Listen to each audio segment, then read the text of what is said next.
सभी माताओं बहनों को करवा चौथ की बहुत बहुत बधाइयाँ। आइए पढ़ते हैं करवा चौथ की कहानी। बहुत समय पहले की बात है। एक साहूकार के 7 बेटे और उनकी एक बहन करवा थी। सभी सातों भाई अपनी बहन से बहुत प्यार करते थे, यहाँ तक कि वे पहले खाना उसे खिलाते थे और बाद में स्वयं खाते थे। एक बार उनकी बहन ससुराल से मायके आई हुई थी। शाम को भाई जब अपना व्यापार व्यवसाय बंद कर घर आए तो देखा उनकी बहन बहुत व्याकुल थी।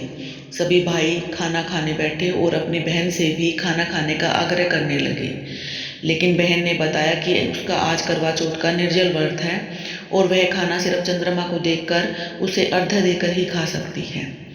चूंकि चंद्रमा अभी तक नहीं निकला है, इसलिए वह भूख प्यास से व्याकुल हो उठी है। सबसे छोटे भाई को अपनी बहन की हालत देखी नहीं जाती और वह दूर पीपल के पेड़ पर एक दीपक जलाकर छलने की ओट में रख देता है। दूर से देखने पर वह ऐसा प्रतीत होता है जैसे चतुर्थी का चांद उदित हो रहा हो। इसके बाद भाई अपनी बहन को बताता है कि चांद निकल आया है, तुम उसे अर्घ्य देने के बाद भोजन कर सकती हो। बहन खुशी के मारे सीढ़ियों पर चढ़कर चांद को देखती है, उसे अर्घ्य देकर खाना खाने बैठ जाती है। वह पहला निवाला मुंह में डालती ही है तो उसे छींक आ जाती है, दूसरा टुकड़ा डालती है तो उसे बाल निकल आता है और जैसे ही तीसरा टुकड़ा मुंह में डालती है तो उसके पति की मृत्यु का समाचार उसे मिलता है। वह बौखला जाती है। उसकी भाभी उसे सच्चाई से अवगत कराती है कि उसके साथ ऐसा क्यों हुआ है।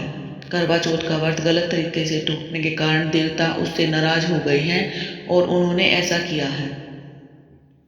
सच्चाई जानने के बाद करवा निश्चय करती है कि वह अपने पति का अंतिम संस्कार नहीं होने देगी और अपने अस्तित्व से उन्हें पुनर्जीवन दिलाकर रहेगी। वह पूरे 1 साल तक अपने पति के शव के पास बैठी रहती है, उसकी देखभाल करती है, उसके ऊपर उगने वाली सुई नुमा घास को वह एकत्रित करती रहती है।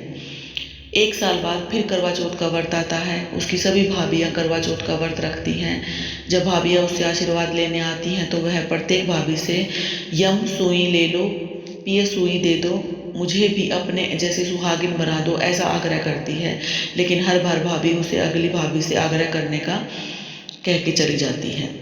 इस प्रकार जब छठे नंबर की भाभी आती है तो करवा उससे भी यही बात दोहराती है।